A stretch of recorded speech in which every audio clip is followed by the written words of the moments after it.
with a company that is owned by either a sole proprietor or 3 or 4 individuals. These are companies that are owned by thousands of people. And therefore, I believe they should be governed more, actually, by the Cooperative Act more than companies, Mr. Speaker. That is why you find an innocent farmer in Kubu, Mr. Speaker. When they walk to the factory next door, even the watchman alone can stop them from accessing the factory. Yet that particular farmer is the owner of that factory through their contribution of tea that they give to that particular factory each year. We have provided for the rights and liabilities of members in our cooperatives in this section clauses 55 to 66, Mr. Speaker. 67 and 68 provides for amalgamation and division of cooperatives, the various types of cooperatives that you have. What is it that is a smaller cooperative and a larger one, Mr. Speaker? We didn't want to lump all of them together. A cooperative such as yours, the one that I've given as a perfect example, or Imarisha in Kericho, Mr. Speaker, that has tens of thousands of members, cannot be governed by the same set of laws, for example, like Kapsoit Boda Boda, the one I fundraised a few days ago for, Mr. Speaker, that has hardly a few hundred members, Mr. Speaker. Therefore, we have provided for the classification of the various cooperatives that exist. Under Part 11, Mr. Speaker, which is a provision for charges on cooperatives, and there is inquiry, inspection, Mr. Speaker, and the special powers of the Cooperatives Tribunal. Mr. Speaker, we are setting up the Cooperatives Tribunal, and I hope these tribunals, Mr. Speaker, don't turn out to be toll stations, where when members dispute, if they are to form or lodge a complaint, Mr. Speaker, then it is just the highest bidder that is listened to. It must be manned by men and women, Mr. Speaker, of great integrity, who understand that they are dealing, Mr. Speaker, with ordinary citizens who may not have the force, Mr. Speaker, to do many of the things that are being looked at under this particular law. So, Mr. Speaker, this is a very comprehensive piece of legislation. And I hope that members will take time to appreciate, read it, give their comments, Mr. Speaker, including on the tribunal, Mr. Speaker, and when the tribunal, for example, in section 131(2), I just wanted to read that particular part to make this case, that where the Cooperatives Tribunal enters judgment in terms of award together with cost, it shall issue a decree which shall be enforceable as a decree of a tribunal, Mr. Speaker. Just giving it powers, you know. And what happens if you fail to attend a cooperative tribunal, Mr. Speaker, and what will happen, and so on and so forth, Mr. Speaker. So, Mr. Speaker, I want to urge members that we support this particular bill. Share your thoughts, Senator Osotsi. I know, for example, you are very actively involved with the cooperatives in Vihiga, including the Boda Boda one. One of the best performing, actually, in the country is the one. Those gentlemen from your county, they were in my county when we were fundraising for the ones in Kapsoit that I mentioned. And they extended an invitation to me, said when we will be having such a function in Vihiga, we will invite you. I think it's in the next few days, Mr. Speaker. Actually, it's this weekend, if I am not wrong, Mr. Speaker. You must make sure that you make comments and tighten the cooperative space so that the funds that you raise for them on Saturday end up benefiting the members, as well as so many other cooperatives that are in your county. Therefore, Mr. Speaker, this is an important piece of legislation which I want to urge colleague members to support and reach and ensure that we guide our cooperative space for the betterment of our country. With those many remarks, Mr. Speaker, I beg to move and request the Senator for Kakamega, the whip of the majority side, Mr. Speaker, to second. I thank you. Senator Dr. Mboni Karware, the majority whip. Mr. Speaker, it is both an honor and privilege that I'm seconding this very important bill. Because, Mr. Speaker, had it not been for the cooperative effort, I would never have owned a home in Nairobi. Myself. No, I'm not like you, Mr. Speaker, who is a dynasty from a mirror-selling family. Mr. Speaker, cooperatives mean many things, indeed many things. and listening to the leader of the majority speak, I want us to think much more. He has severally referred, Mr. Speaker, to the self-organization of members of cooperatives to raise funds. And he has mentioned numerous occasions when he's been to initiatives of fundraising for this initiative, up to and including the one that he will do back home in Vihiga this weekend. Leader of the majority, you are most welcome. And please come with good money. Because as you know, I was whispering in your ear last month that your transformation into a mogul is truly celebrated by me, who has a son your age. And therefore the proceeds of your mogul industry, when they come to Vihiga this weekend, will be very grateful. But more seriously, Mr. Speaker, what do I mean by we should think it further? We cannot expect to achieve equity by relying on Harambee. I know, because he's a man of many networks, any politician who becomes the guest of honor at a serious function like this has got connections in several offices of government. So if it is from government that some of the monies that they donate in those Harambees, they get, then we should restructure the government so that everybody who is sufficiently organized, who demonstrates understanding and existence of the cooperative effort, should have access to that funding. Mr. Speaker, this is no different from the effort by all senators led by the Senator of Kiambu, young Karungu Thambwe, who is struggling that we amalgamate all bursary efforts so that all funds that can help children who require money can be taken back to the Ministry of Education and education be made free. The reason for this is because the thinking which we support in this bursary issue is because we want to see every child have an equal opportunity to bursaries. And the best way is just to use those monies to make education free. And because we cannot make something like cooperative free, let us think deeper, harder, longer, so that we see how the state can, quote unquote, provide seed money for people who want to cooperate. Mr. Speaker, just like all of you, you cannot be in politics and lack in your cap a feather of what you have done for the cooperative effort in this country. Mr. Speaker, the country is laden with cases of success, just as it is with cases of failure and conmanship. I hope that with this law, we will now make it easier for people to have confidence in the safety of their funds.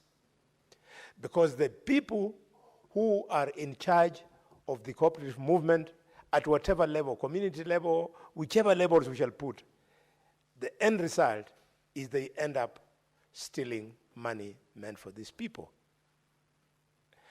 My daughter was doing internship years ago with the Gererge, you normally remind me the names of these things. This body that brings cooperatives together, Cusco, housed at Upper Hill here. And my daughter used to look very nice there, working there, and I had a lot of respect for them. Only to learn later on that the blocks who had been in charge of that union had been stealing. They have stolen billions of shillings from cooperatives. It is extremely unfortunate. So, Mr. Speaker, if the controls, because we have not gone through with a tooth comb in this bill, are not there, we will put them there. And if they are there, and they are not tight enough, Mr. Speaker, we are going to tighten them we want the cooperative effort to be a success. I remember, Mr. Speaker, in 2003, as a young dashing parliamentarian, I had a discussion with now Director and clerk at the desk. We had come here, had just come as a young member of parliament, and he had just been employed here. In fact, I can confirm that he did not have even a beard when he was here. And he was telling me about the success of the cooperative movement back in Central Province. And having been a son of Western, because he went to school at Mukumu High School, and his uncle had a good business in Kakamega town, we were friends. So I went back, and the first thing I did, I wanted to learn from Central. And Mr. Speaker, I went to the Boda Boda. And in 2003, Boda Boda was not a motorbike. In 2003, Mr. Speaker, Boda Boda were bicycles. So I took 100,000 shillings and put in the Ikolomani bicycle Boda Boda. My political opponent then went and called the same boys and told them that this man is playing around with the effort. How can he ask you to be contributing money to put in that kitty? What he should have done, he should have given you the 100,000 shillings, you share amongst yourselves. That is leadership for you. It is the leadership that kills noble initiatives like this one, Mr. Speaker. Similarly, Mr. Speaker, when we were trying to woo members of the public to accept His Excellency William Ruto as a possible case for a good president, I remember we had a big fundraising in Muliro Gardens in Kakamega, and the president supported us, then deputy president supported us in our initiative. We did very well. We went on and bought a commercial vehicle, which is still in existence and for which we are grateful. All these young people want is to be organized. And it is today a big pleasure, Mr. Speaker, that we are creating the office of the Commissioner of Cooperatives. Since cooperatives are principally at the county level, it's good that we have accepted that this office should only be at Nairobi, but appreciating the fact that they are the counties that are going to be in control of these cooperatives, and therefore the creation of the county directors.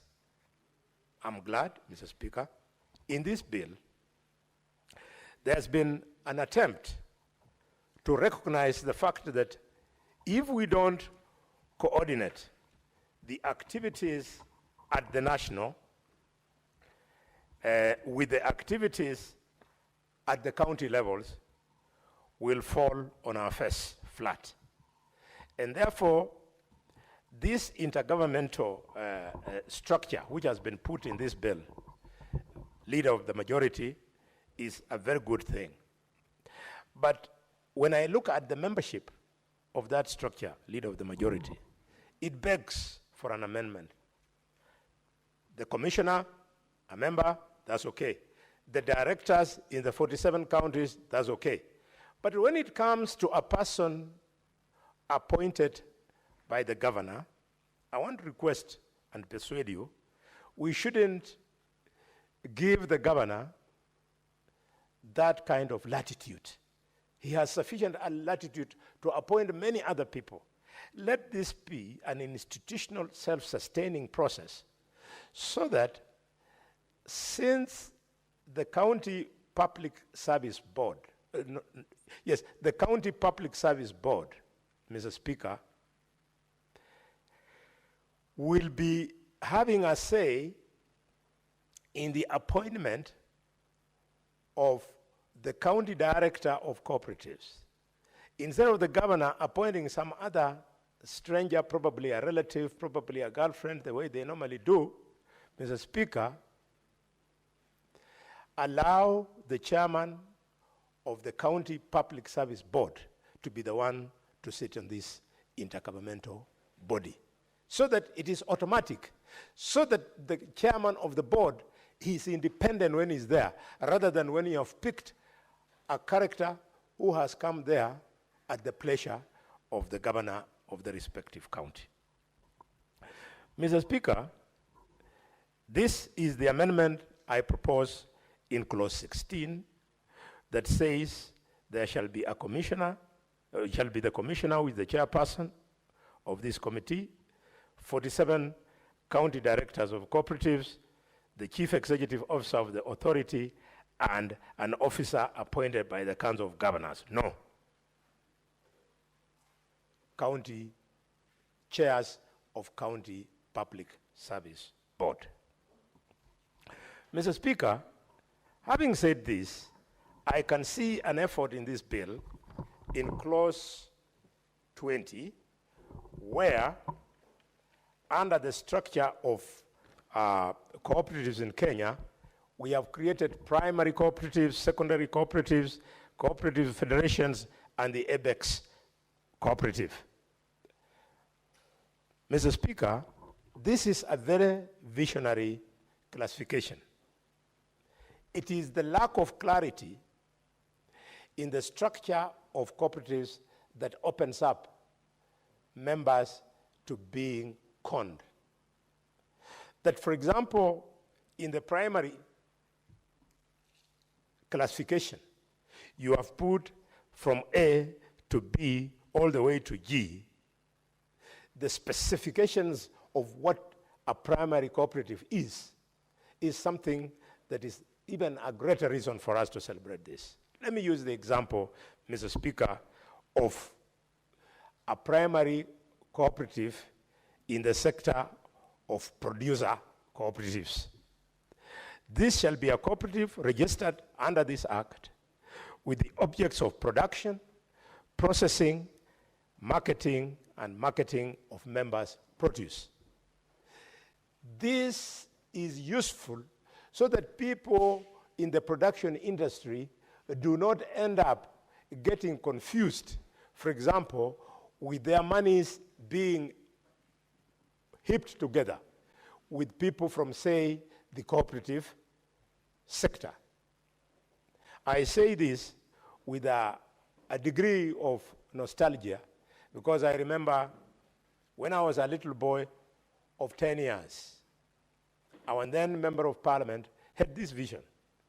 So he created a Kolomani Cooperative Society at the same time that Kitunguri Cooperative Society was created when I was a 10-year-old schoolboy.